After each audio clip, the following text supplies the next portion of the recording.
It's time to accelerate. Hey friends, this is Andy. Welcome to episode 722 of Accelerate. That is episode number 722 of Accelerate, the sales podcast of record. So I have another excellent episode lined up for you today. My guest today for you is Dennis Brown. Now, Dennis is the founder of the Linked Academy and the host of the Growth Experts podcast, as well as author of the book, The Ultimate Guide to Generating Inbound Leads with LinkedIn. And I think Dennis was saying he generated 3,800 inbound leads last year for his services and products on LinkedIn. So he is truly one of the experts on using LinkedIn as a sales tool. And in today's discussion, we'll be getting into some really practical and valuable strategies that you can put to use in your selling on LinkedIn. Where we start early on by getting into sort of the two problematic approaches Dennis sees salespeople using on LinkedIn, which is, first of all, treating it like a speed dating app, which I think we've all personally experienced, as well as failing to create valuable content that attracts the attention of their potential buyers.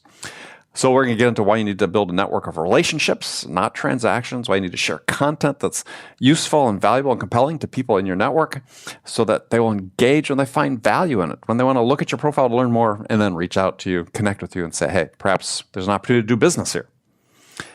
Now, before we get to Dennis, I want to take a quick second to talk about the Sales House. It is the sales performance accelerator for B2B sellers. Now, in the typical sales training, you learn a lot of things, process, methodology, but what I see is missing is you don't learn how to win. I mean, in sales, winning an order is not the result of your process or the methodology you use. It comes from executing a lot of small things savagely well.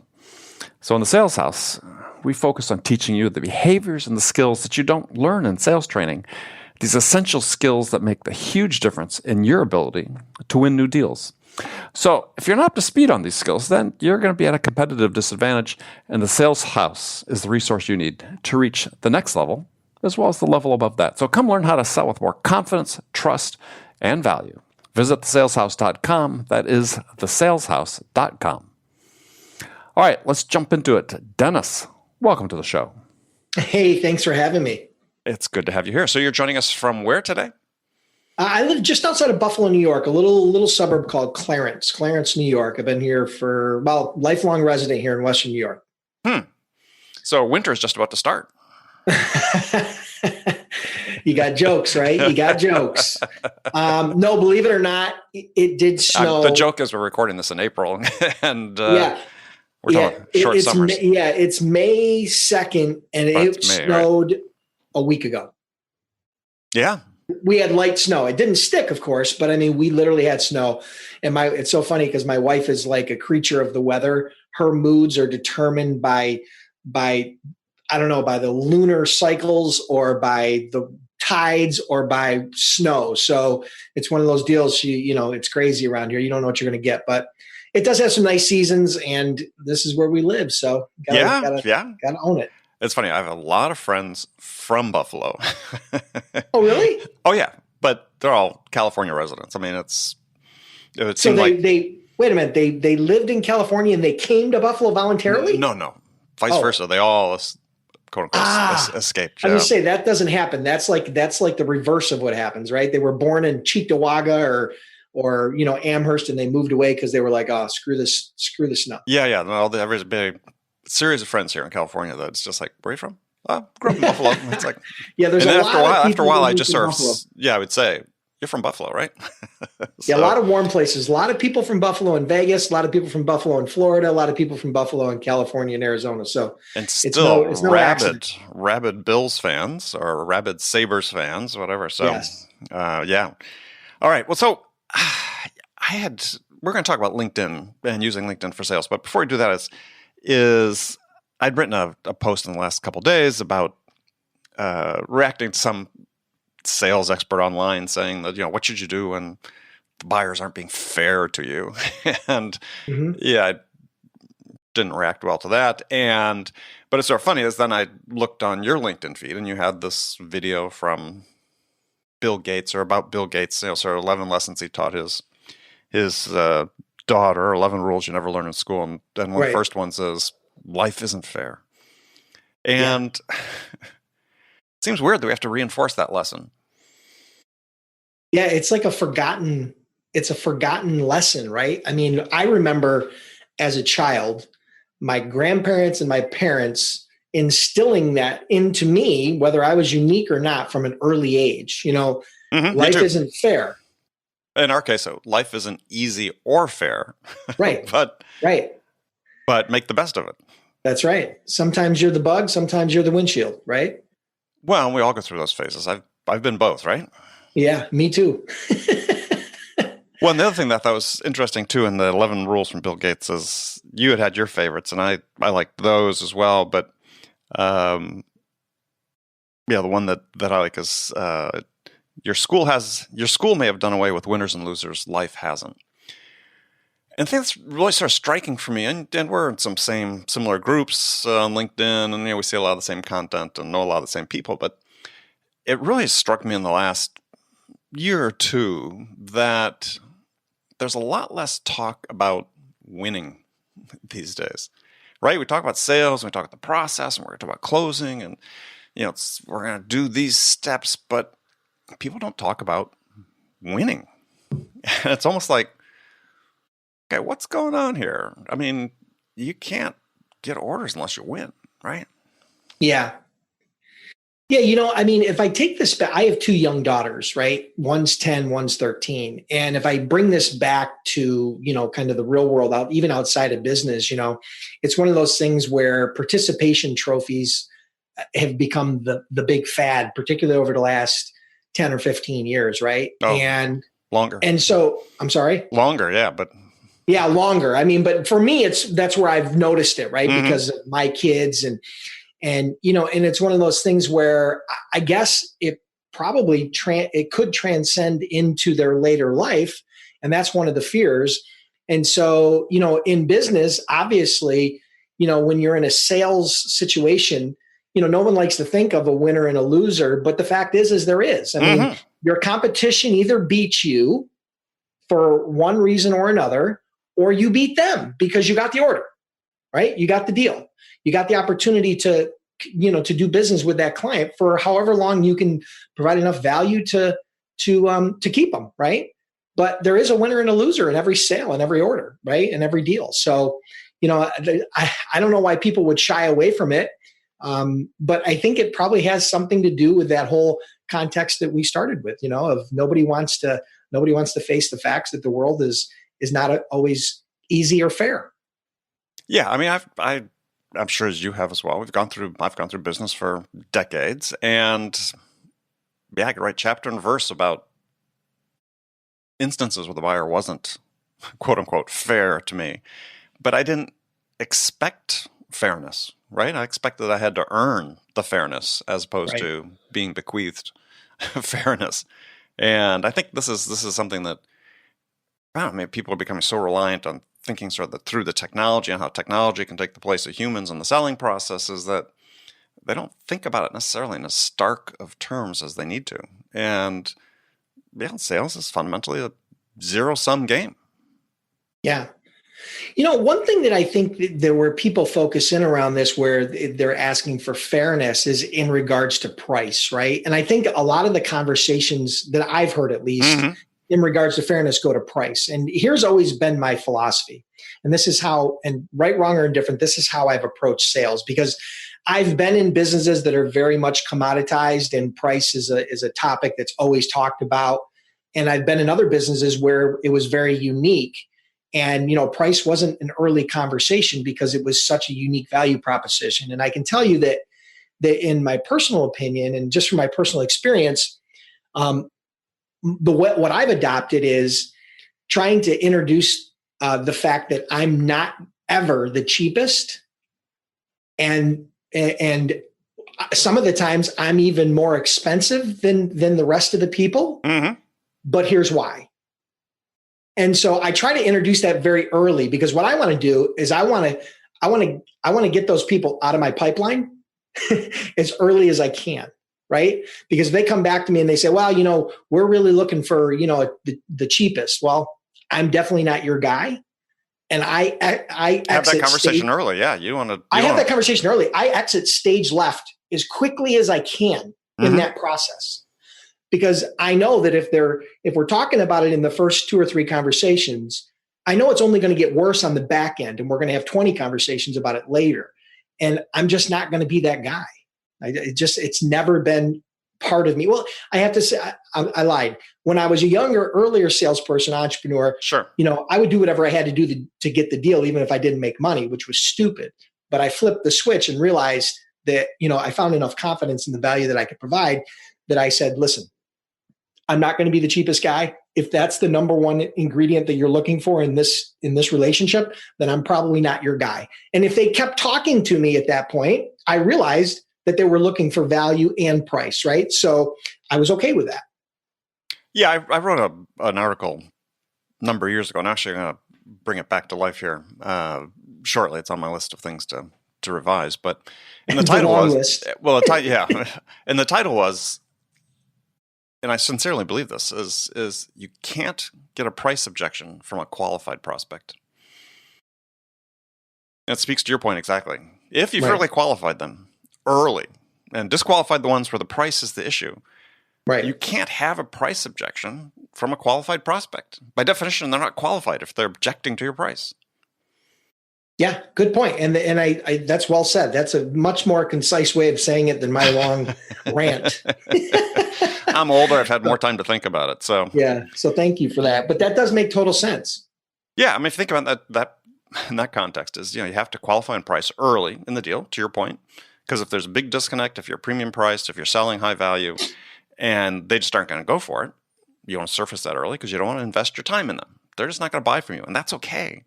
Yeah. I wrote about this week and in a post is, my rule, which is it's a big world and there's always willing prospects out there. So rather than waste your time on those who are not a good prospect, go out and find one that is. Yeah, 100%. I had one of my last businesses that I started back in 2003 grew and then later sold in 2016. We were in the logistics transportation space. And if you know anything about that space, no. When you rate freight, okay, when you create a freight rate, it goes on a per mile basis. And you can win and lose deals on cents per mile. Sure. Okay. It's crazy. Like, it's a very nickel and dime business. It's a high volume, low margin business. And, and so a lot of people play that game. Some of the bigger companies play the Walmart version where they're doing it all on volume. And I hear a lot of people in the industry have come to me and said, well, listen, I can't be cheaper than XYZ. I said, well, don't be then.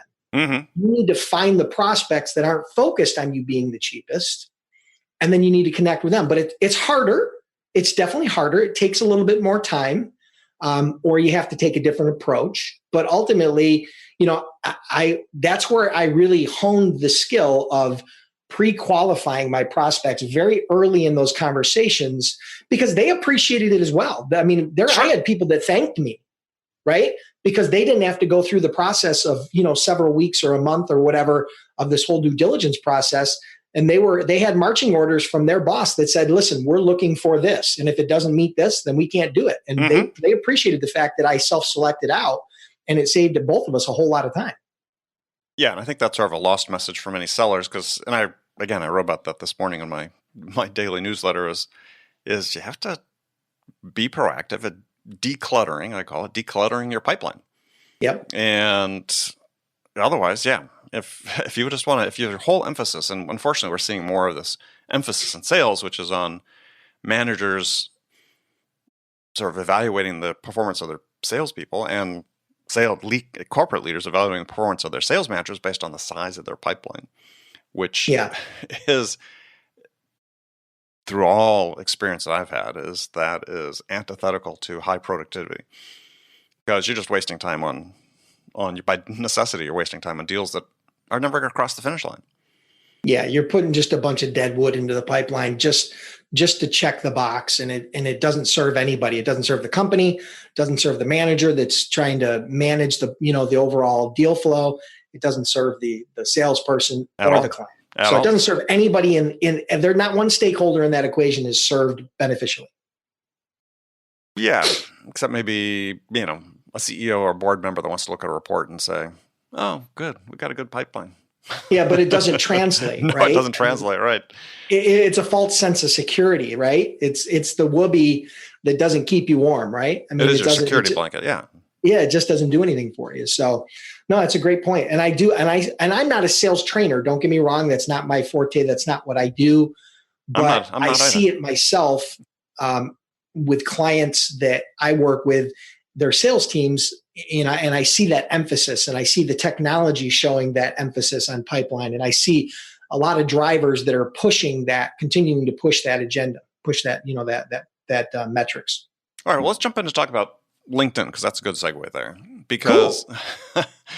because you're an expert in that in terms of developing new business through LinkedIn Mm-hmm. is, yeah, I believe that one of the reasons we have this emphasis on big pipelines is now we have sort of in this golden age of sales technology. We've got these great tools out there that enable sort of mass outreach, quote unquote personalization at scale, which is a little bit of an oxymoron, but nonetheless. And you sort of contrast that with LinkedIn, which is sort of a one-by-one type methodology, right? One person at a time, though you can scale it some, but Yeah. it's a different approach. And I think part of the reason that we've got this emphasis on big pipelines is because you can generate big pipelines more easily now than you Mm-hmm. could in the past.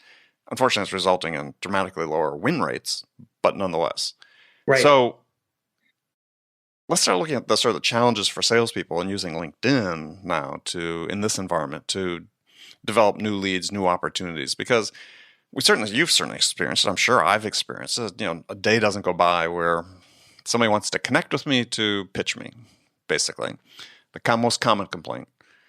Yep. So how do you successfully operate as a salesperson in that environment to use LinkedIn effectively? Well, I think you pointed out a really good and compelling, observation, which is the problem. There's two big problems that I see with salespeople leveraging LinkedIn to generate, some leads and sales, right?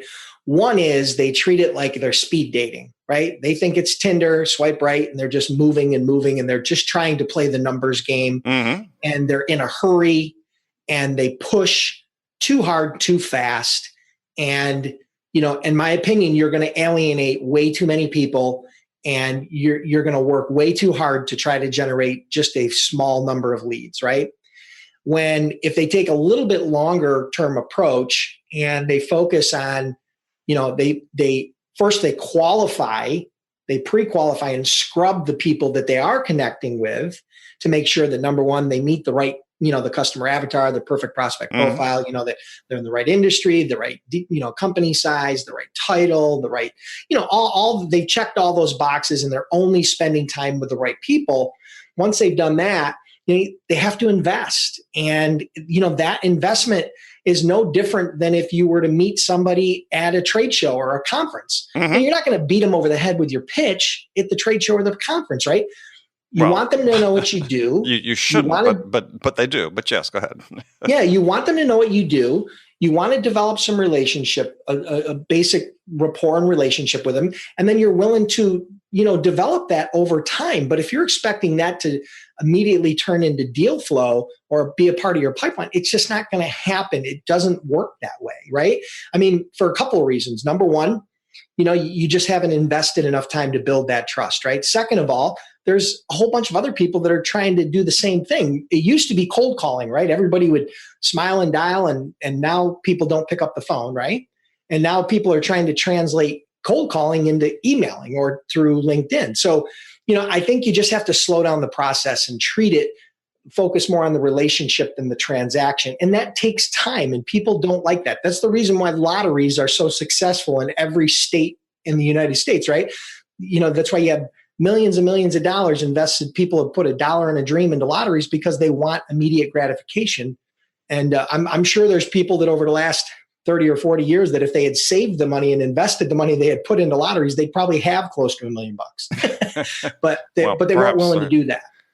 So that's number one. And then the second one is, and this is the one that's really come to my attention in the last couple of years in particular, is salespeople, whether it be the company or the salesperson, they don't have a lot of good direction on creating content. Okay. So you have a lot of companies. A lot of companies don't want their salespeople to create content. That's right. A lot of companies don't want their salespeople to create content. They want them, there's a very strict protocol. And on LinkedIn, as you know, there's basically 3 ways to generate leads and clients through LinkedIn. You got paid ads, which is obviously a whole different animal, right? That's not a salesperson driven, focus. You got outreach, which is what we're talking about, where they do outreach to targeted, profiles and people that are on LinkedIn. And then you got inbound. And the inbound, that's where the content comes in, right? You know that. I mean, you create a lot of content, a lot of great content on LinkedIn. People engage with that. And some of them turn into conversations, right? Some of them will ask you a question and eventually turn into a conversation. Some of those will be better qualified than others.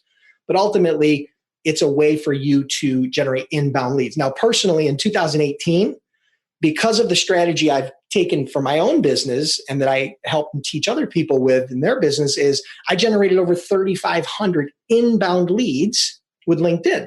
So I'm not saying that to impress you. I'm just saying it to let you know that it works, right? I'm no different than any salesperson. Just so you know, I am impressed.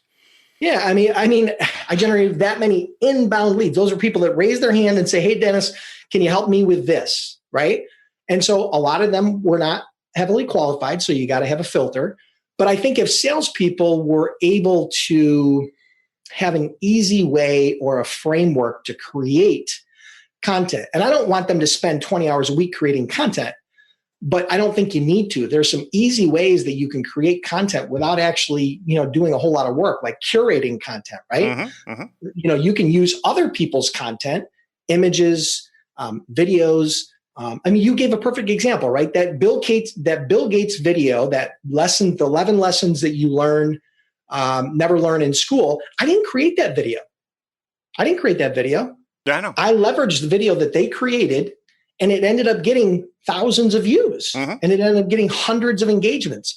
Now, that's not a perfect example because that's not content that's heavily oriented towards a specific, towards my specific market. But if that was a video about X, then it could have had the same impact. Do you get my point? Oh yeah, no, I'm sure that people listening did as well. Because I think that, just to clarify, is that first step you talked about in terms of connecting and finding the right people and so on, is I think the mindset that sellers don't have is they have to change away from the transactional to, and I love what, you ever read Keith Ferrazzi, any of his books? I haven't. You should. You'll love it. And he's Never Eat Lunch Alone and books like that. Oh, okay. Yeah. Okay. So I didn't recognize the name, but Never Eat Lunch Alone. Yep. So he talks about the fact that as in your career, your network has value, right? It's an asset that you need to develop. Absolutely. And so rather than looking at these connections that you make with people as something that's transactional, that I'm going to connect and thus it has to turn into some action, it's, well, first I'm building this network that I don't know how I'm going to monetize it eventually, but I'm creating these relationships and these contacts with people that in some has value. So my next step is how do I then begin to use that in a way to extract some of the value from that? And that is, well, yeah, to your point, is I'm going to start sharing content and something that's useful and valuable to, it could be curation, it could be creating something to those people in my network that, they're going to teach them this idea that if I share something or I create something, they're going to say, yeah, it's worth my time to engage with that because, that's valuable, right? That has some value to me in my day-to-day world. And this is the mindset for me that sellers need to get into on LinkedIn, is to take responsibility in sort of 2 ways. One is long-term vision on the network. And secondly is, and this is the controversial one, is they have to have a point of view. And the point of view is what's represented in the content you share or comment on or create, or the conversations you get into online, that when you do contact somebody and they say, oh, because I get contacted by a salesperson, first thing I do is look at the LinkedIn profile. Right. 100% of the time. And I want to know who they are and what they care about. And that can be the difference between you connecting with someone in a way to get business, if you have like I said, a point of view is how I summarize it, as opposed to the person who's got, a crappy little picture and no point of view. Yeah, for sure. To go back to the beginning where you talked about, I think it was Harvey Mackay that coined the phrase, dig your well before you're thirsty. Right. Right. I think he wrote that book, and that, investing, in that before you need it. And the problem is that everybody wants it today, right? They want to sign up on LinkedIn. They want to put a basic profile together, and they want everybody to just start reaching out to them and thinking they're going to get deals. And it doesn't work that way. Or they're going to just start spamming a whole bunch of people and think that that's going to convert into deal flow. And it doesn't. Well, and we all know that. Right. But as a seller, you have to look at LinkedIn as a career asset, not a job asset. That's right. And so the network you're building is an asset for the duration of your career, unless LinkedIn goes away, which I guess is always possible. But assuming it's here for the next several decades, this network you build has value. And so it's not, geez, I need a ROI on the time I spend on LinkedIn today. It's what's the ROI I get over the time and effort I invest into it over the length of my career.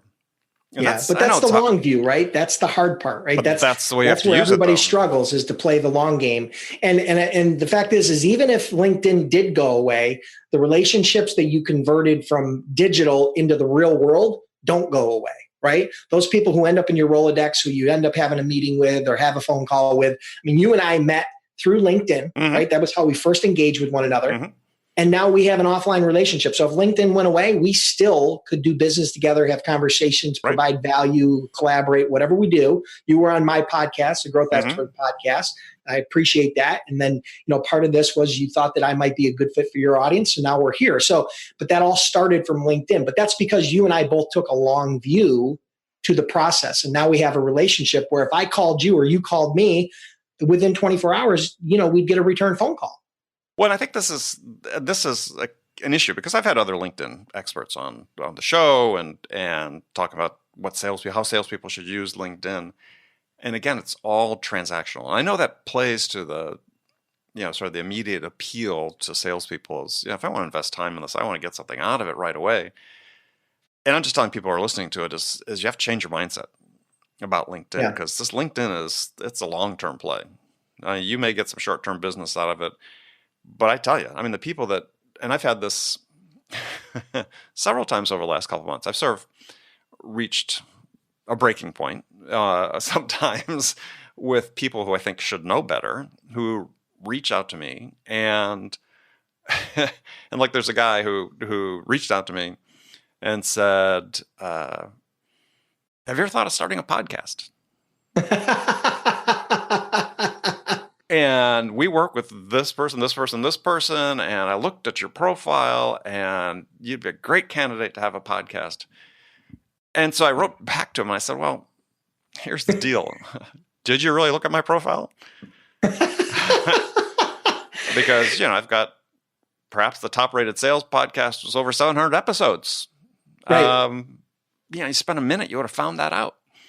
And I said, it's so funny because that I had a mirror situation to that in the last 2 weeks where a LinkedIn expert reached out to me and said, hey, listen, I think you'd be a good candidate for our LinkedIn marketing services, right? Something to that effect. And I literally chuckled. Normally, I would light that person on fire, right? I would light them up because sometimes my tolerance is low, right? Yeah, sometimes I have zero tolerance. Usually I ignore, but occasionally, yes, I feel compelled to respond. This time I replied back to him and I said, are you serious? And question mark. And he replied back and he goes, oh my God, I'm so sorry. Right. So, I let it go and, he was apologetic and whatever, but that's the challenge with automation on LinkedIn, right? There are these SaaS companies and Google Chrome applications that people are putting together to try to automate this whole process on LinkedIn.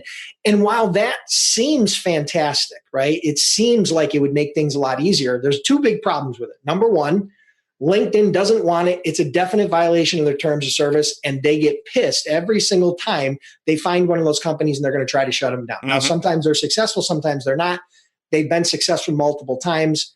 And so if you want to jeopardize your account, that automation piece, you have to be very, very, very careful. Now, I'm going to be dead honest and tell you that a couple of years ago, I tried some of those things. I did try them because I wanted to see what they were all about. I mean, I can't cast, scorn on something that I didn't actually try. So I tried it for a very short period of time. And I realized it was like a drug, right? It was like, oh my gosh, I can get all these messages out. But I realized the backlash from the users that were upset about, getting beat over the head with automation, and then LinkedIn themselves, I realized that it was just, it wasn't the way to go, right? So I knew that it wasn't, I reinforced it and I put it to the side because I would never put my clients in that situation. So I think some of the people that are transactional are really focused on that automation piece, just like in any marketing automation. But there's a good and bad way to automate. And, me personally, that's not my approach. That's not my style. I would never put my clients in jeopardy. I would never put my own account in jeopardy because ultimately you don't own your LinkedIn account. No. LinkedIn can take it away at any time they want. Right. Well, it is one of the sort of the ironies, if you will, is that salespeople complain about the negative stereotypes about salespeople, and yet we're continually leaping, sort of a class of people leaping to use these tools that just continue to reinforce that bad image, right? Because of the way we message people and connect with them. Yep. And I'm sort of like you. As I reach my limit at some point, I try to actually I respond to one guy, and I sort of I said, he was sort of a well-known guy, clearly had outsourced this to somebody. But same thing as they talk about, Andy as a new business consultant and blah, blah, blah, blah. It's like, okay, I've been in business as a consultant for 20 years, Yep. 2 best-selling books, the podcast, blah, blah, blah, blah. And so I wrote back to him, I said, don't want to come across as sort of a dick, but I mean, and I use those words. I said, yeah, but, just spend even a minute doing this. And I said, I understand maybe you outsource this. So, did you do any quality control? I mean, this is a person that writes about the negative image of salespeople. And I said, look what you're doing. Yep. For sure. No, totally agree. And, it's definitely a pet peeve of mine, and I've grown a little bit more tolerant to it. But I immediately disconnect from those people and, and I just set it aside. And obviously I have my own strategies and tactics that have worked for years and have worked for my clients. And this seems to be that they're very similar to your type of approach. So, I think everybody has their styles. It is what it is. But I think that you're going to do way more damage taking that shotgun approach than you will with taking a slower, more targeted approach. Okay. So we're sort of winding down time-wise. So time's gone very quickly. Question is, so what do you see as sort of the 2 big changes that are coming to LinkedIn, let's say, over the next year? And what are the impact for sellers? Or what are the things that have just recently been introduced that sellers should be embracing that they're not? So there's a couple of things, there's a whole bunch of things I could talk about. But there's 2 things I want to talk about that are really top of mind for me. One is LinkedIn is launching, a couple of years ago, they launched LinkedIn native video where you could upload video. Prior to that, you could only, use YouTube or Vimeo or third-party applications. You could do LinkedIn native video. And it has been wildly popular and very successful at driving people to their feed and engagement within the feed. But recently they launched LinkedIn Live in a beta format. And I actually just interviewed Quentin Alums, who's one of the people that was part of that beta. And I'm going to be releasing that soon on Growth Experts. But, I think LinkedIn Live could be an extremely powerful, tool for LinkedIn and for salespeople and for anybody who's on LinkedIn, right? So sort of the equivalent of Facebook Live. It's very similar to Facebook Live, but it's going to have some differences, right? One thing, for example, and I'll let the cat out of the bag, is that it's not, initially at least, it's not going to be released to every user, even after the beta. Okay. And initially it's going to be a premium feature. So you're going to have to pay for an additional subscription in order to have it. Now that may change later. Okay. But based on the roadmap that they have right now, based upon some insight from Quentin and some other sources, is it's going to be kind of a pay-to-play application, which has pros and cons, right? The pros are it's going to kind of scrub the quality, hopefully, a little bit, and you won't get a lot of those hey, this is just a test to do LinkedIn Live messages in the feed, right? And hopefully it'll enhance the content. And hopefully it will increase the amount of good content that's out there, right? Mm-hmm. So LinkedIn Live, I think, it could be a very powerful feature. I don't have the beta that, I wish I did, but it is what it is. I'm hoping I'm going to be able to be an early adopter of it. And I'm going to do a lot of testing because I can tell you, I resisted Facebook Live for a while because live video is really interesting, right? It has its own whole set of challenges, live, right? Yes. Yeah, we're recording this. You can edit it. There's some things you can do, but live has a whole different set of challenges. But I can tell you that live video on Facebook in the right context has been can be really powerful. So I think it could be huge for sales and marketing in general on LinkedIn. Mm-hmm. Now, the jury's still out, but I think there's strong potential. The second thing, unless you want to comment on that, because there's two things I want to share. I agree. I think that in the right hands, it'll be a great tool. Yeah. Yes. And that's one of the reasons why I kind of like the fact that they're going to charge a premium for it. Mm-hmm. Because I think it's going to help qualify that a little bit. Some people might not like that. Hey, I shouldn't have to pay to have this feature. Well, I don't know. I mean, I in some ways, I kind of like that. I don't mind paying because I know how I would leverage it, right?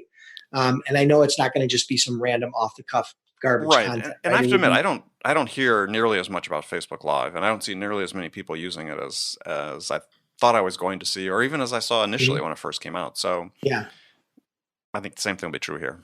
Yeah. Yeah, I mean, because people are apprehensive to get on live video. Trust me, it's a scary proposition for the average person. I know it was for me the first time. You just got to let go of those inhibitions, but that's a whole nother conversation. But the second part that I think is going to really come to the forefront, and has already started to come to the forefront, is rather than a focus on virality and reach, right, which is what the conversations, a lot of the conversations are around right now. You hear people mad because they're getting less views and they're getting less engagement. Right. And that's true of social media in general, right? That's not just LinkedIn, right? That's social media in general. What the conversation is going to gear towards is going to gear towards engagement, right? But what I mean by engagement is engagement with your engagers. So for example, inside of the post itself, rather than you just putting content out there and then letting people comment on it where it's like a TV show, right? It's one way. And then, they get to reply back, but you never reply to them. I think a lot of the power of that relationship building and that building rapport is when you, as a salesperson or a marketer, actually engages within the posts themselves. Now, the hard part about this, and I know the challenge. So give an example, more concrete. Let me give you an example. So if I were to post a video about, how to generate leads with LinkedIn, just a hypothetical, right? How to generate 3 ways to generate leads with LinkedIn. And that's something that is highly targeted to my target market. It's going to be attracting the people that are really interested in that. And they start engaging within the content and they start asking questions or they start commenting or they just, they make an observation and they put a comment in there. What happens is a lot of times those comments go unanswered. I'd say the heavy majority of time, comments go unanswered. And so what you as the salesperson or the marketer can do or needs to do is to really try to engage with those people, at least the people that are part of your target market and the ones that have some sort of meaningful content, right? If they just say cool, well then, it may not require you to engage with them, but ultimately that concept of engagement within the social media format, not just one way, but 2 ways. So you as the creator needs to engage back. How many times have you replied to a blog post in the comments and never heard anything back? Sure. How did that make you feel? It didn't do anything for me, but that's okay. But I understand what you're saying. For the average person, if they asked a question in the comments of a blog post and nobody ever replied, no, it's like that kind of makes me feel shitty, right? Because it says you put this out here, you compelled me even by putting the comments there to ask you a question or provide feedback, and you never even took the time to reply back to me. So to me, our relationship got worse, not better, right? Because it's like not following up on a sales lead. That's right. It's like not following up on a sales lead. I submitted a request to get pricing and information on XYZ product, and it took 3 months to get back to me. Yeah. I'm not going to wait for you. Right. And so I think LinkedIn and other social media, I think a big focus should be, and is starting to be, more engagement, a focus on quality engagement within those conversations versus just the overall reach and virality of those posts, right? Yeah, and I would use based on what you're saying, I would use the term interaction. Yeah, like, interaction. True. That's a good point. Because they're going to put a premium on interaction.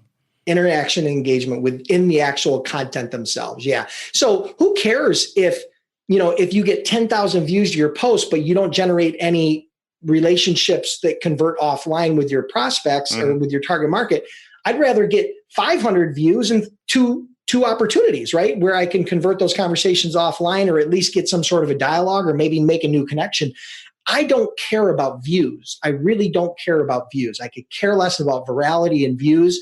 The conversations these days are all around that. And I think the secret is to have interaction within that content. And that's what will drive that know, like, and trust, and create opportunity, more opportunities than any virality is going to create for you. Yeah, I agree. I agree 100% on that. So I think those are the two big things I would point to: the LinkedIn Live, and then a focus on interaction within the content to try to drive that relationship and move it forward. Right, which really speaks to what we were talking about initially in the conversation, which is the responsibility of individual sellers, individual contributors, to have a content strategy, even if it's just curating, right? Because you're not going to get any engagement unless you're sharing something. And so sharing interaction, if you're using LinkedIn, has to become a critical part of it.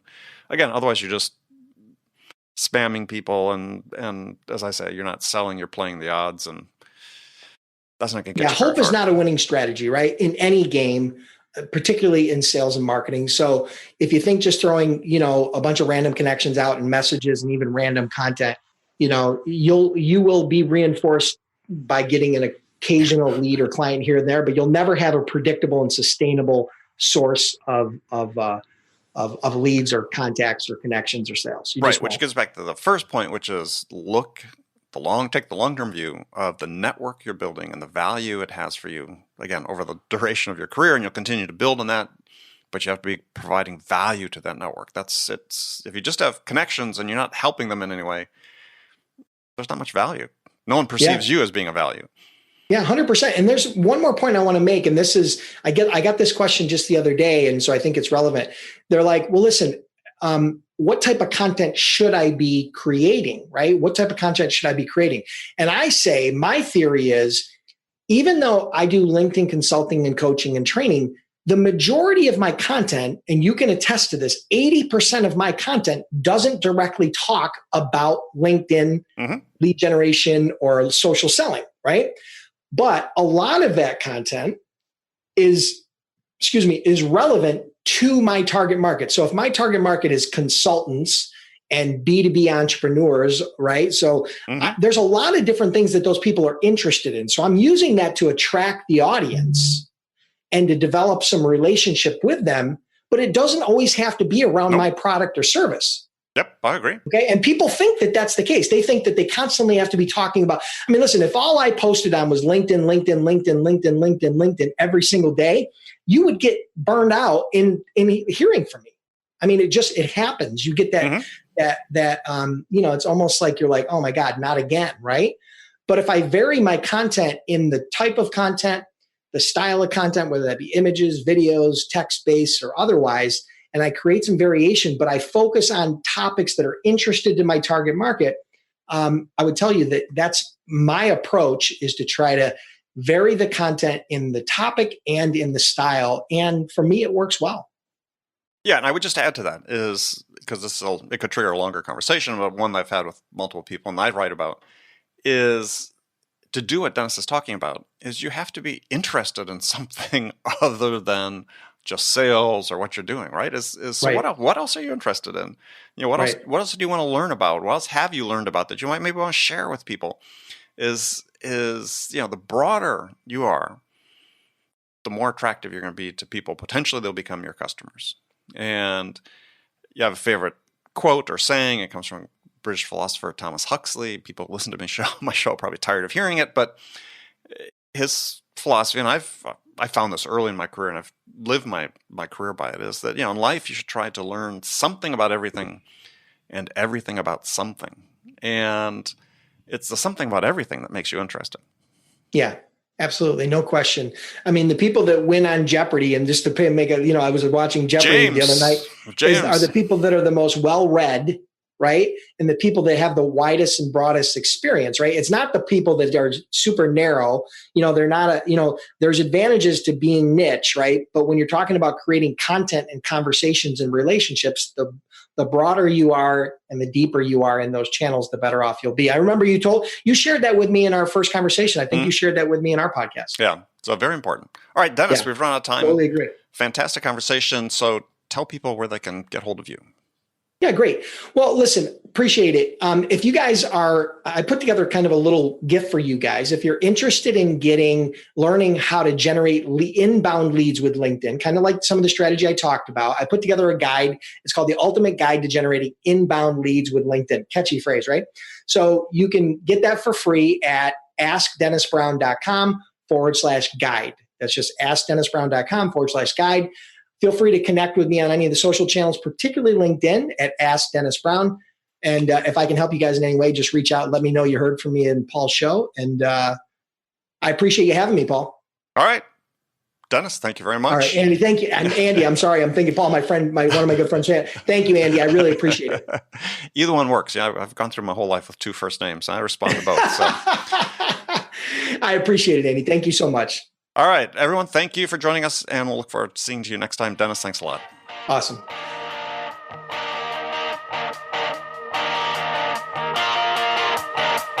Okay, friends, that was Accelerate for this week. First of all, as always, I want to thank you for joining me, and I want to thank my guest, Dennis Brown. Join me again next week as my guest will be Doug Winter. Doug is the founder and CEO of Seismic, based right here in my favorite city, America's finest city, San Diego. And we're going to be talking about the impact of sales enablement on sellers and buyers. And as always, we're going to get a little bit off track and have a deep conversation about how to really elevate sales productivity. So you'll definitely want to check that out. And be sure to join us then.